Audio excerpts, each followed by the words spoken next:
My name's Anya Thompson. Tonight, like most nights since arriving in Monte Carlo, I found myself sitting alone at a small café on the edge of the bustling casino square. It's a far cry from the luxurious life I was born into, but after graduating from a fancy college stateside, all I wanted was a simple break. My dad, he owns half the globe it seems, from hotels to tech firms. I use my mom's last name though, to keep things real, to keep the V at bay. The night was cooling off when he walked in. Daniel looked like he owned the place, or at least like he thought he did, swaggering over with a confidence that, I guess, comes from wearing a suit that costs more than most people's rent. He pulled out the chair opposite me without asking. "Mind if I sit?" he finally said, after already sitting down. His smile was all charm, probably practiced. "Looks like you're already sitting," I replied, barely looking up from my coffee. He chuckled, the sound a bit too smooth. "I'm Daniel, and you are?" "Anya," I said curtly, giving him a quick once-over. Not my usual type, too polished, but admittedly good-looking. "So Anya, what brings a girl like you to a pricey haunt like this, all by yourself?" His tone had a touch of a tease, and I wasn't sure if I was amused or annoyed. "Just enjoying my coffee," I answered, keeping it vague. "What's your excuse?" I could say business, but I'd be lying tonight. "Let's just say I'm scouting for something interesting, and looks like I might have found it," he said, his gaze steady on me. I raised an eyebrow. "Hope the coffee lives up to your expectations then." Daniel laughed. "Something tells me it's already exceeded them." "I wasn't here to make friends, definitely not looking for a fling," I said, my voice firm. "Look, I'm not one of those girls who fall for a line, if that's what you're aiming for, and I'm certainly not interested in whatever game you're playing." "Who says I'm playing a game?" he asked, his voice lowering slightly. "Experience," I replied. "You sit down uninvited, start with a line, expect what? A phone number, a date?" He leaned back, looking genuinely amused. "Now you're tough, I like that. Not looking for a number, just conversation. But if it's too much, say the word, and I'll vanish." I considered him for a moment. Monte Carlo was beautiful, but lonely. Maybe a little chat wouldn't hurt. "Conversation is fine, but keep it light." We talked for a while, the conversation surprisingly easy. He didn't press for personal details, and I didn't offer any. As the night grew deeper, I realized that despite my initial reservations, I was actually enjoying the chat. Daniel wasn't like the typical guys who often tried to impress me with their wallets or connections. He had an air about him that suggested he was used to the finer things, but wasn't defined by them. Eventually, the evening cooled down, and it was time to go. "Well Daniel, this was unexpectedly pleasant," I said as I stood to leave. "Surprised yourself, huh?" he asked with a grin. "Maybe just a bit." "Good night, Daniel." As I walked back to my apartment, his words echoed slightly in my mind. Monte Carlo was indeed full of surprises, and perhaps, just perhaps, I'd stumbled upon one tonight. After that first encounter with Daniel, the nights in Monte Carlo seemed a bit less solitary. He had a knack for popping up wherever I was, whether I was checking out the local markets during the day or having a late dinner by myself. His persistence wasn't annoying, surprisingly, it was quite the opposite, maybe because he wasn't pushy. He just seemed genuinely interested in being around me. One breezy evening, as I was watching the sun dip below the horizon, he walked over, 2 coffees in hand, and sat down beside me without a word. "Assuming I wanted coffee?" I teased, raising an eyebrow. He handed me a cup. "If I'm wrong, I'll drink both." "Good guess then," I said, accepting the coffee.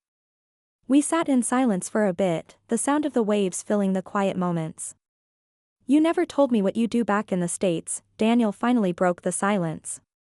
"Didn't think it mattered," I shrugged. "I work. Right now, I'm just enjoying not working." "Fair enough," he chuckled. "Everyone's got a story though, don't you think?" Over the next few days, we fell into an easy routine. Daniel showed me parts of Monte Carlo I hadn't explored yet.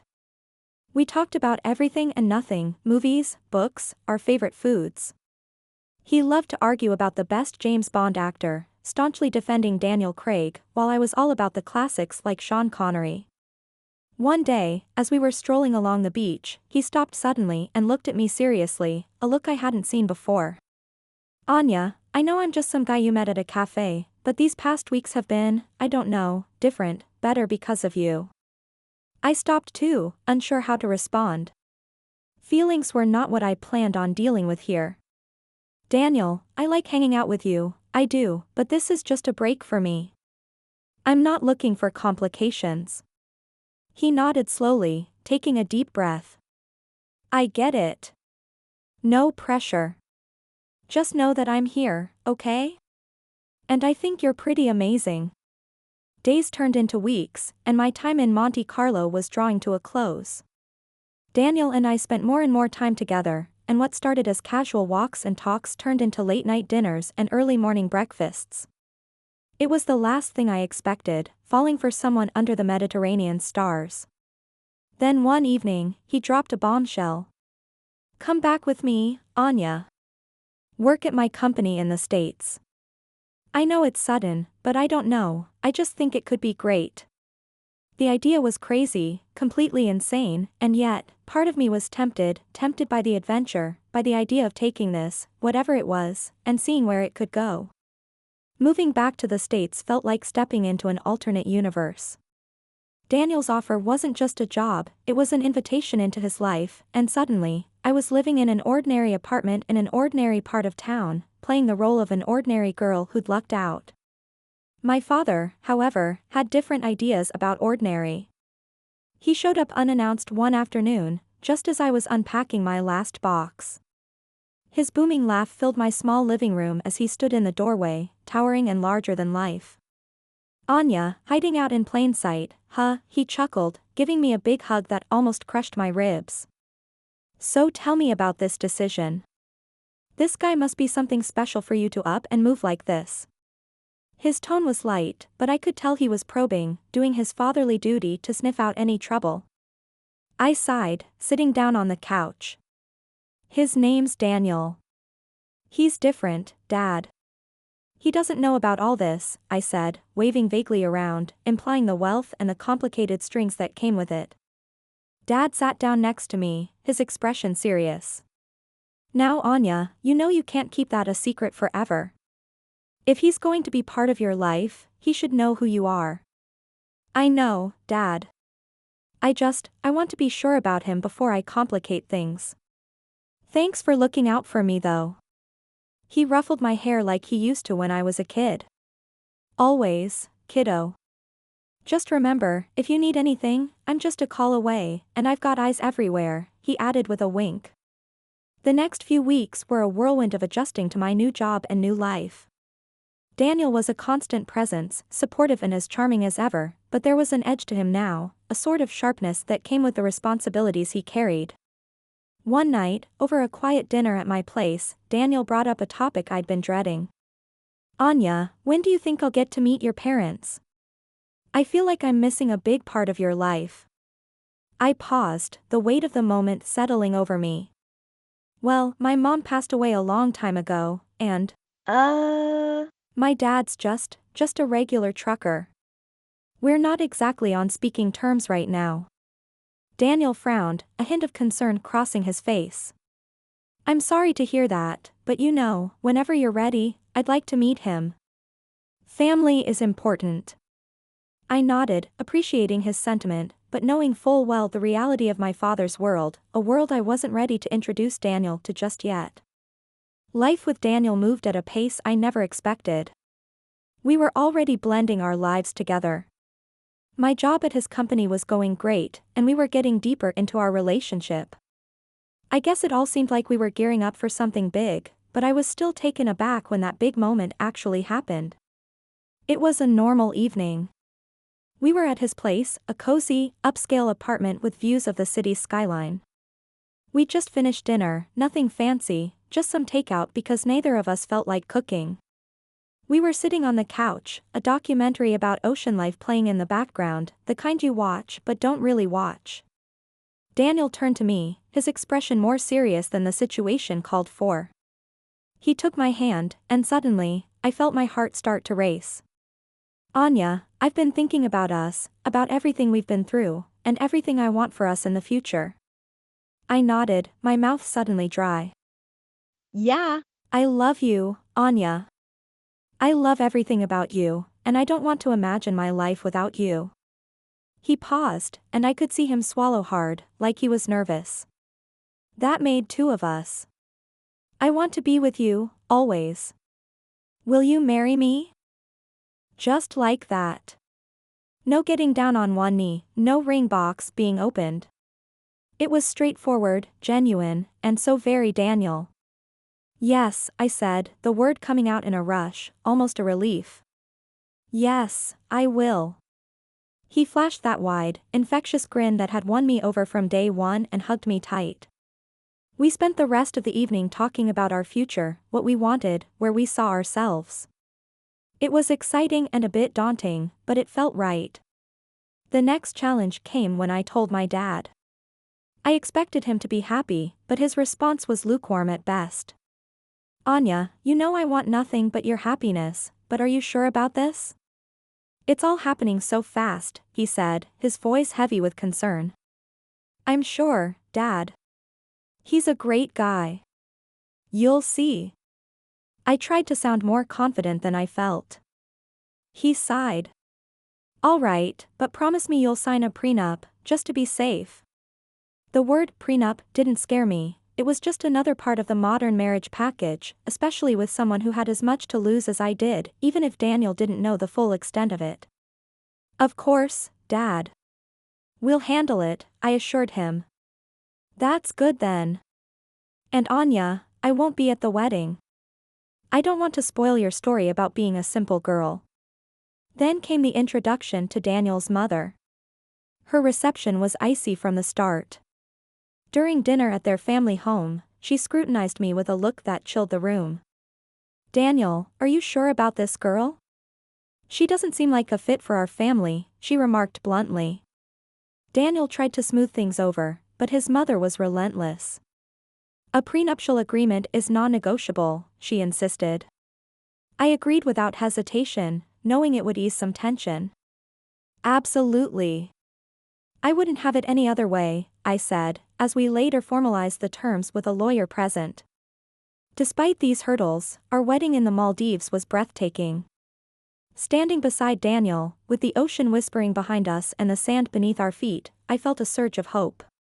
It was just us, our love, and a future we were ready to shape together. Despite the rocky start with family expectations, married life started off better than I could have hoped. Daniel and I settled into our new house, a beautiful place with more space than we'd ever need. It was supposed to be the beginning of our perfect life together. I threw myself back into work, determined to prove that I was more than just the boss's wife. My role at the company had always been challenging, but now there was an added layer of expectations. I was not only managing projects, but was also part of key decision-making processes. Daniel seemed proud, at least initially. He would introduce me in meetings with a hint of pride in his voice. This is Anya, my wife, and our project lead. However, as the months rolled on and the projects under my lead turned successful, bringing in significant profits and boosting the company's profile, something in Daniel shifted. It was subtle at first, a comment here, a slight remark there. One evening, as we sat down for dinner, he brought it up. Anya, you're doing great at work, too great maybe. I looked up from my plate, puzzled. What do you mean, too great? Isn't that good for the company? It is, he admitted, pushing his food around on his plate. But you know, the guys are starting to say it's turning into Anya's show over there. His words stung a little. Isn't that a bit unfair? I thought you'd be happy that we're doing well. I am happy, but it's a lot, you know? Everyone's always talking about you, about how you handle things. Makes me wonder where I stand. That conversation was the first of many. As the business grew, so did the strain between us. Daniel's once supportive demeanor was now tinged with resentment. I couldn't understand it. Wasn't he the one who had encouraged me to step up in the first place? Things got worse when his mother came to stay with us for a few weeks.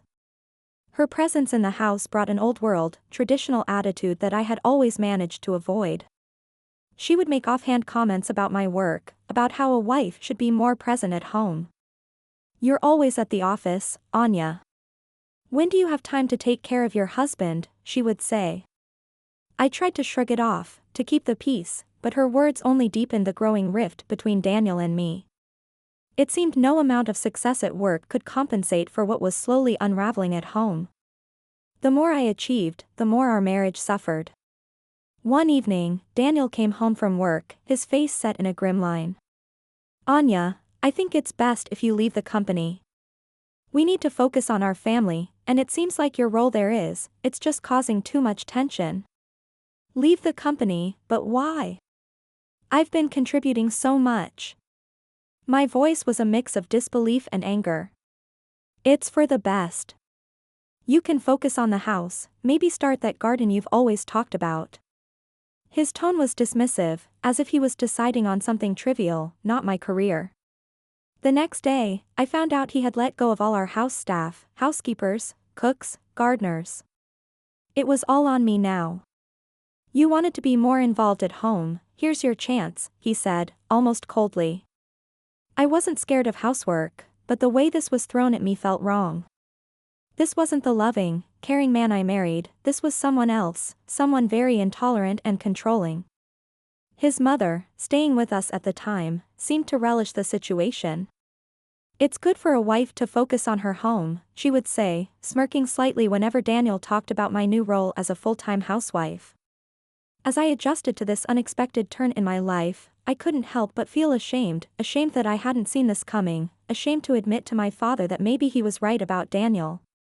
When Daniel suggested a trip to Monte Carlo, to maybe reignite what was left of our spark, I was hesitant, but hopeful. That hope died quickly when his mother announced she'd join us. "It's been ages since I've traveled," she declared loudly, as if it were a decree that couldn't be opposed. Daniel, of course, welcomed her with open arms, not once considering what I might think. We rented a small house in Monte Carlo, which was charming but costly, and it quickly became my prison rather than a retreat. From the start, Daniel and his mother treated the city as their playground. They rented luxurious cars, visited exclusive boutiques, and dined at the finest restaurants, while I was left to manage the household they demanded. Home-cooked meals turned me into nothing more than a servant in a holiday home, cooking and cleaning after them as they gallivanted around the city. As days passed, Daniel's mother's digs grew sharper, her tone more venomous. "Really, Anya, living at someone else's expense must be quite the life, huh?" she'd sneer, her words a slap disguised in a smirk. Daniel never defended me, instead, he laughed. His laughter was a betrayal each time, echoing around the cold walls of our temporary home. I felt isolated, the city sparkle muted by the shadow of their disdain. One evening, we passed a grand, old-style hotel, its facade a reminder of a world of elegance and respect. Daniel's mother, her voice dripping with envy, remarked, "Lucky billionaire Harris, imagine owning such a hotel, ruling over a palace like that." That night, at a restaurant overlooking the sea, the last vestige of my patience crumbled as we sat down. She waved the waiter over with an imperious flick of her wrist. "For Anya, the cheapest dish will do. No need to spoil her with extravagances, she doesn't deserve it," she declared loudly enough for nearby tables to hear. Daniel's response was a chuckle, his agreement coming not just from his mouth, but from the dismissive flip of his hand. "Good call, Mom. Let's not go overboard." Humiliation washed over me like the waves crashing on the rocks below us. Rising from my chair, the clatter of my seat echoing my turmoil, I faced them both, my voice steady, louder than I intended. "I will not tolerate this any longer," I declared, my hands trembling, but my resolve firm. "I am divorcing you, Daniel." The cold air of Monte Carlo was nothing compared to the chill of betrayal as I walked away from the restaurant. Daniel and his mother, rather than coming to apologize, followed me out with insults. As I quickened my pace, my mother-in-law's voice rang out sharp and clear. Just look at her, a beggar, unworthy of my son. My heart raced, but before I could get far, Daniel caught up and grabbed my purse from my shoulder, his fingers clenching it tightly. This is my money, Anya. Go on, get out on all fours if you have to. His voice was laced with contempt as he yanked the purse away, leaving me stunned on the sidewalk beside him. His mother laughed cruelly, her eyes gleaming with malice. Maybe now you'll learn to beg in Monte Carlo, since that's all you're good for. Their laughter echoed down the street as I stood there, walletless and alone, but as they hurled their final insults, fate stepped in. We were near that grand old hotel, the one Daniel's mother had earlier envied, aloud wishing she could own such a place. Pointing to the hotel, she sneered, maybe they'll let you in as a beggar. At that moment, the gates of the hotel opened, and a guard appeared. He saw me, recognition lighting up his face. Miss Harris, he called out warmly, walking over with a respectful salute. The moment he said my name, the atmosphere shifted. Daniel and his mother paused, their expressions turning from satisfaction to confusion. The guard smiled broadly. Your father told us you might come by. Please, this way. The best room is always reserved for you. As for Mr. Harris's instructions.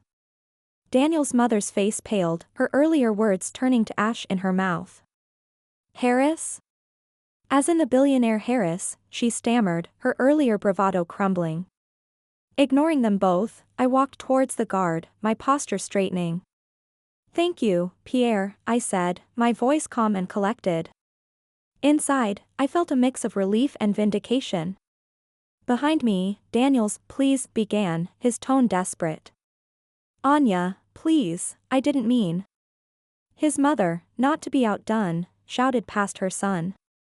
Perhaps we could come in for a drink, at least? I didn't look back. Entering the hotel, the doors closing behind me felt symbolic, shutting out the chaos of my old life.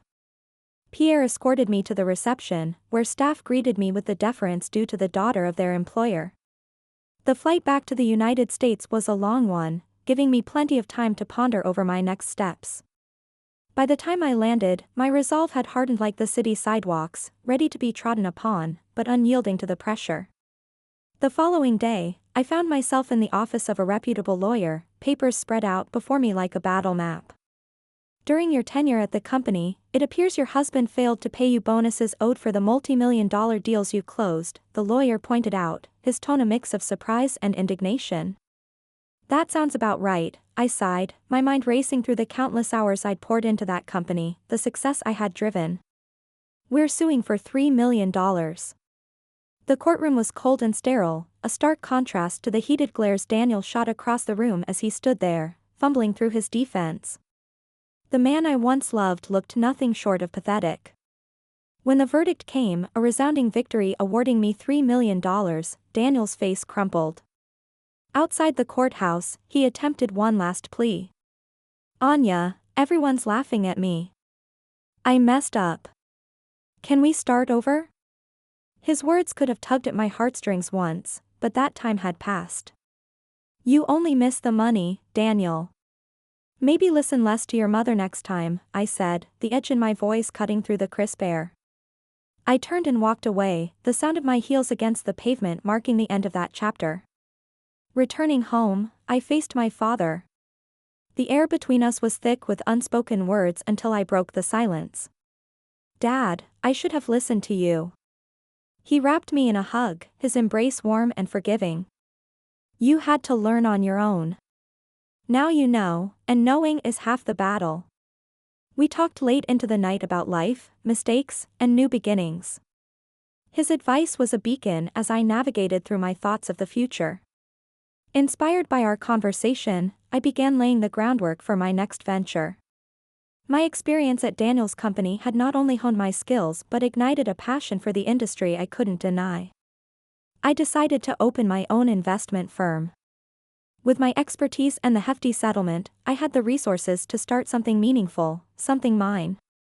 Weeks turned into months as I built my business from the ground up. The challenges were daunting, but every setback taught me a lesson, every success a confirmation that I was on the right path.